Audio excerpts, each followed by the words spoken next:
오늘 함께 나눌 말씀은 에스겔 37장 1절에서 10절까지의 말씀입니다. 함께 보겠습니다.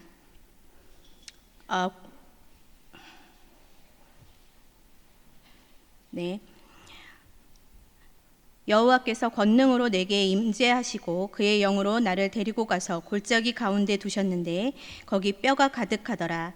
나를 그 뼈 사방으로 지나가게 하시기로 본즉 그 골짜기 지면에 뼈가 심이 많고 아주 말랐더라.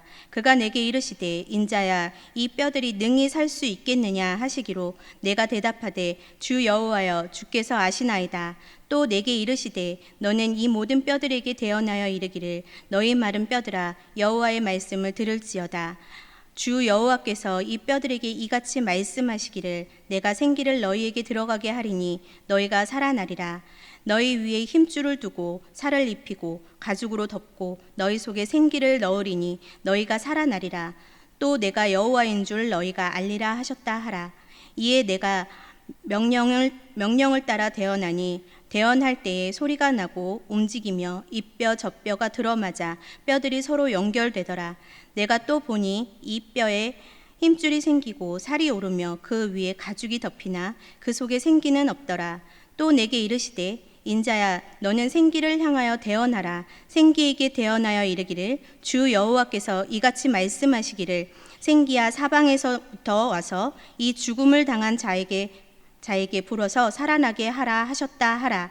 이에 내가 그 명령대로 대언하였더니 생기가 그들에게 들어가매 그들이 곧 살아나서 일어나 서는데 극히 큰 군대더라. 아멘. 먼저 본문을 나누기 전에 에스겔의 시대적인 배경과 에스겔이라는 인물에 대해서 짧게 알아보고 본문을 살펴보면 우리가 함께 나누어야 할 말씀의 초점을 좀 더 잘 알 수 있을 것 같습니다. 선지자 에스겔의 이름의 뜻은 하나님이 강하게 하실 것이다 라는 뜻입니다. 에스겔은 제사장 출신이며 비교적 늦은 나이 30세가 되어서야 하나님의 부르심을 받은 선지자입니다. 동시대에 사역한 것으로 알려진 선지자들은 다니엘과 예레미야가 있습니다. 그러나 다니엘이나 예레미야와는 좀 다르게 회복에 대한 강렬한 메시지를 담고 있는 책이 바로 에스겔서이기도 합니다. 남왕국 유다는 바벨론이라는 거대한 나라에 의해서 멸망하게 됩니다. 바벨론은 두 번에 걸쳐서 남왕국 유다를 침공하고 두 번에 걸쳐서 유다 사람들을 포로로 잡아가게 되는데 주전 605년에 1차로 포로가 된 사람 중에 다니엘과 많은 유다의 지도자들이 있었고 주전 597년에 2차로 포로가 된 사람들 중에 당시 유다의 왕이었던 여호야긴과 당시 제사장이었던 에스겔 그리고 많은 백성들이 포로가 되었습니다. 에스겔은 바벨론의 유다왕 여호야긴과 함께 포로로 끌려갔을 때 하나님의 부르심을 받았던 선지자입니다. 역사적으로 에스겔서에 나타난 가장 충격적인 사건은 바벨론 포로 상황과 예루살렘의 회파입니다. 이런 일련의 사건들을 통해서 유다 백성들은 정신적으로, 물질적으로, 그리고 영적으로 충격을 받게 되었고 나중에는 바벨론으로 끌려갔던 포로 그룹과 예루살렘에 남아있던 그룹들 간에 갈등이 생기기도 합니다. 서두에도 잠깐 언급한 바 있지만 동시대에 사역했던 3명의 선지자 중에 바벨론 포로 그룹에 다니엘과 에스겔이 속하고 예루살렘에 남아있던 그룹 중에 예레미야가 있었습니다. 예루살렘에 남아있던 사람들은 지도자들이 잡혀가자 정치적으로도 그리고 경제적으로도 어려움을 당하면서 식민지 백성으로서 많은 고통을 받게 되었습니다. 그러면서 하나님께서 택하신 백성이 어찌하여서 이방 민족에 의해서 멸망하게 되었는가 또는 더 이상 우리에게 소망이 있을까? 하나님께서 과연 우리와 함께 하실까? 하는 신의론적 질문을 하게 됩니다. 이런 상황 가운데 에스겔은 유다 백성들에게 하나님의 회복에 대한 말씀을 선포합니다. 이 에스겔의 선포는 당시 유다 사람들에게 얼마나 큰 희망과 소망을 갖게 했던 말씀이었을까요? 에스겔서에는 하나님께서 절제절명의 위기에 있는 유다 백성들을 심판하실 수밖에 없는 이유와 미래에 있을 회복에 대한 계획을 말씀해 주셨습니다. 이러한 회복의 말씀은 예레미야에도 선포 되어 있습니다. 그러나 에스겔서에서 나타난 특징적인 것은 하나님의 임재와 영광 그리고 영에 대한 관심입니다. 이 영이라는 단어는 에스겔서에 무려 52회나 사용되어 있고요. 하나님의 영, 즉 성령님께서 우리 가운데 오셔서 우리를 내면적으로 완전히 변화시키시며 하나님의 백성을 살아있는 군대로 회복시키신다고 말하고 있습니다. 37장 1절과 5절을 잠깐 보면 여호와께서 권능으로 내게 임하시고 그의 영으로 나를 데리고 가서 골짜기 가운데 두셨는데 거기 뼈가 가득하더라.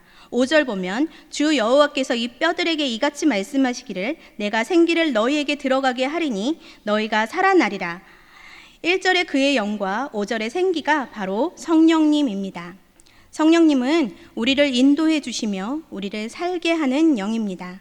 어떠한 상황과 형편 속에서도 하나님의 영이 함께 하시고 하나님께서 말씀하시면 새로운 생명과 희망이 존재하게 됩니다. 전혀 희망이 없어 보이는 마른 뼈들이라 할지라도 성령님이 임하시면 이 뼈 저 뼈가 들어맞아 서로 연결되고 그 뼈에 힘줄이 생겨 살이 오르며 그 위에 가죽이 덮이고 생명이 될 수 있습니다. 37장 2절은 당시의 현실이 얼마나 절망적이고 암담한지를 잘 나타내주고 있습니다. 2절을 보면 나를 그 뼈 사방으로 지나가게 하시기로 본즉 그 골짜기 지면에 뼈가 심이 많고 아주 말랐더라. 하나님의 영에 이끌려 골짜기로 간 에스겔은 2절 말씀을 통해 우리에게 두 가지 사실을 알려줍니다. 하나는 뼈가 심이 많았다는 것이고 또 다른 하나는 그 뼈들이 말랐다라는 것입니다. 뼈가 많이 있다라는 것은 아주 처참한 현실을 보여주고 있습니다. 뼈들이 말랐다라는 것은 오랜 시간 방치되었다는 것을 알 수 있습니다. 이것은 유다 백성들의 현실을 그대로 반영하여 보여주는 말씀입니다. 유다 백성들의 절망적인 상태는 예루살렘의 회파와 포로 사건을 통해 생겨난 것으로 국가적인 멸망은 그들이 유지해온 모든 확신과 신학을 무너지게 만들었습니다. 따라서 그들의 상황은 절망적이고 마치 마른 뼈들이 널려있는 골짜기의 환상과도 같았습니다. 하나님께서 에스겔에게 환상 가운데 그들의 실상이 마치 골짜기의 뼈와 같다라고 보게 하신 것입니다. 이러한 유다의 현실은 지금 우리의 상황과 다르지 않습니다.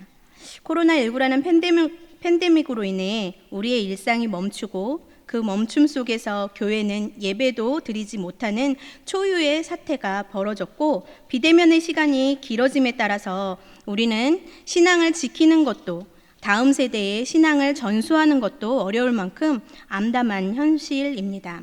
하지만 하나님께서는 유다의 암담한 현실 속에서도 유다 백성들에게 회복의 약속을 말씀해 주셨듯이 우리에게도 회복을 약속해 주셨습니다.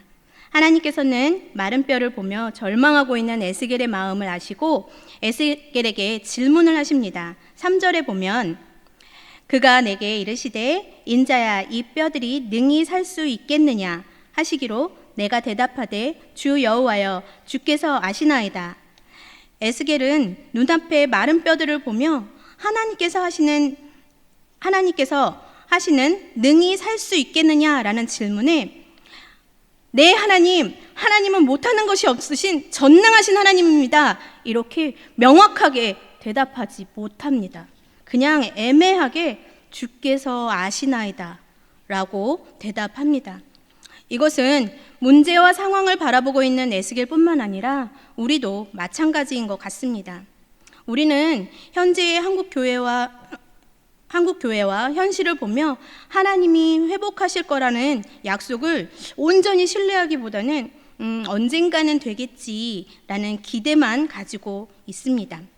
우리가 보는 눈앞에는 마른 뼈가 골짜기에 가득한 것 같이 여전히 절망적입니다. 여전히 코로나는 유행하고 있고 백신이 보급되고 있다고는 하지만 여전히 교회는 예전처럼 대면 예배를 드리지 못하고 교회마다 인원을 제한하고 영상으로 예배를 드려야 하는 상황에 있습니다. 전문가들은 시간이 지나고 집단 면역이 생긴다 할지라도 예전처럼 지내는 것이 어려울 것이라고 전망합니다. 이러한 현실을 보고 있는 우리에게도 하나님께서는 물어보십니다. 능히 살 수 있겠느냐? 하나님께서는 불가능해 보이는 것도 가능하게 하시며 어떠한 상황에서도 우리를 회복시킨다는 것을 4절 이하부터 말씀하고 있습니다. 4절을 한번 함께 보겠습니다. 또 이르시되 너는 이 모든 뼈들에게 대언하여 이르기를 너희 마른 뼈들아 여호와의 말씀을 들을지어다. 먼저 하나님께서는 에스겔에게 뼈들을 향해 대언하라고 말씀하십니다. 움직이는 생명체가 1도 없고 아무도 듣는 이도 없습니다. 그런데 그 생명체도 없고 듣는 이도 없고 보이는 것도 아무것도 없는 그 가운데 하나님께서 하나님의 말씀을 선포하라고 말씀하십니다. 절망적이고 암담한 현실을 향해 하나님의 말씀을 선포하라는 것이지요. 그렇습니다. 마른 뼈들이 살아나게 할 수 있는 것은 믿음의 선포입니다. 에스겔은 마른 뼈들로 가득한 골짜기에서 생명체라고는 하나도 없고 듣는 이들도 아무도 없지만 하나님의 말씀대로 믿음으로 선포하기 시작합니다. 5절과 6절 말씀을 함께 보겠습니다. 주 여호와께서 이 뼈들에게 이같이 말씀하시기를 내가 생기를 너희에게 들어가게 하리니 너희가 살아나리라. 너희 위에 힘줄을 두고 살을 입히고 가죽으로 덮고 너희 속에 생기를 넣으리니 너희가 살아나리라. 또 내가 여호와인 줄 너희가 알리라 하셨다 하라. 에스겔이 순종하여 이렇게 선포하였더니 정말 놀라운 일들이 생겨납니다. 7절에 보면 이에 내가 명령을 따라 대언하니 대언할 때에 소리가 나고 움직이며 이 뼈 저 뼈가 들어맞아 뼈들이 서로 연결되더라. 골짜기 사방에 널려있던 많은 뼈들이 서로 맞춰지기 시작한 것입니다. 그리고 하나님의 말씀대로 힘줄이 생기고 살이 붙어서 사람의 형태를 갖추게 됩니다. 그러나 외형적인 모습은 달라졌지만 내적인 회복은 일어나지 않아서 그 속에 영이 없었습니다. 즉 믿음의 선포를 통해 하나님의 회복의 역사가 시작된 것입니다.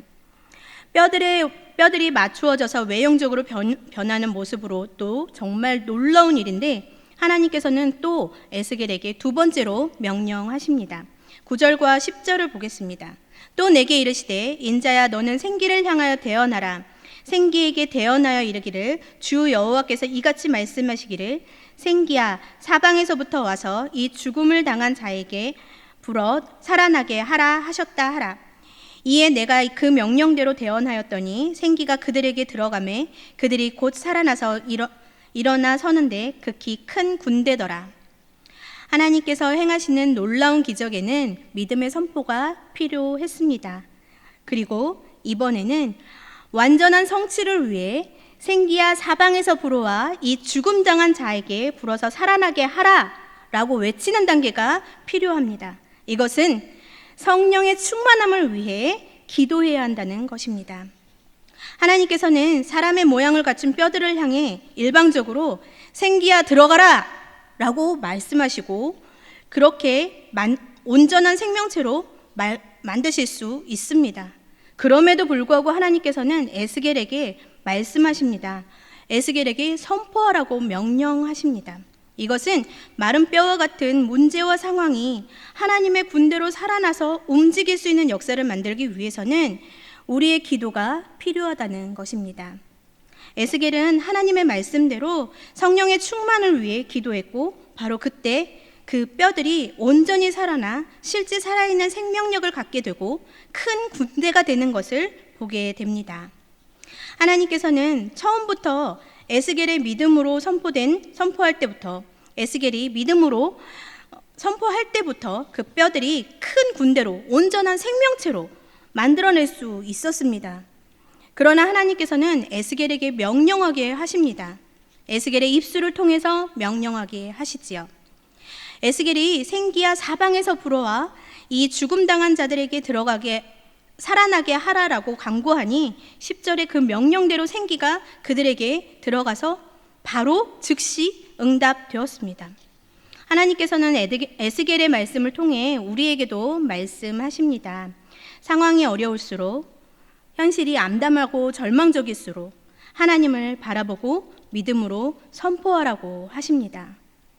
우리가 처해 있는 상황을 향해 마른 뼈들아 여호와의 말씀을 들을지어다 너희가 살아나리라 라고 선포할 때 주께서 마른 뼈들로 이 뼈 저 뼈가 들어맞아 맞추어진 것처럼 우리의 문제와 상황들을 정리해 주십니다. 우리가 믿음으로 선포하고 성령님의 임재를 위해 기도할 때 바로 그때 하나님께서 우리의 외적인 부분뿐만 아니라 내적인 부분까지도 변화시켜 주실 것을 믿습니다. 마른 뼈와 같은 나의 자녀와 인생을 향하여 여러분, 우리는 이렇게 기도해야 합니다. 생기야 사방에서 불어와 나의 자녀들을 살릴지어다. 생기야 사방에서 불어와 나의 가정이 살아날지어다. 생기야 사방에서 불어와 한국교회가 새로워질지어다. 이렇게 선포하고 기도할 때 하나님께서 우리의 기도에 반드시 응답해 주실 것입니다. 이번 저희 노량진교회 아기부서 성경학교의 주제는 와 하나님이다 입니다. 이것은 절망적이고 힘든 상황에서 우리를 구해줄 만한 사람을 만났을 때 반가움과 감격으로 부르는 반응입니다. 암울하고 힘든 상황 가운데 유다 사람들에게 하나님의 회복을 말씀해 주심으로 위로와 힘을 얻었던 유다 사람들처럼 성경학교를 통해 우리 아이들뿐만 아니라 참여하는 모든 가정마다 마른 뼈를 온전히 살아있는 생명체로 회복시켜 주시는 하나님을 믿고 또 성령님을 만나는 귀한 시간이 되기를 소망합니다. 이를 위해 우리 교우님들의 많은 관심과 기도 부탁드립니다. 함께 기도하겠습니다. 거룩하신 하나님, 코로나19라는 팬데믹 상황에서도 우리가 성경학교를 준비할 수 있도록 환경과 여건을 인도해 주시니 감사합니다. 마른 뼈가 온전한 생명체가 되도록 회복하여 주신 하나님께서 우리의 가정을 회복하여 주시고 우리의 교회를 회복하여 주옵소서. 생기야 사방에서 불어와 우리의 죽어가는 영혼을 살릴지어다. 생기야 사방에서 불어와 우리의 인생과 자녀들을 살릴지어다. 예수님의 이름으로 기도합니다. 아멘.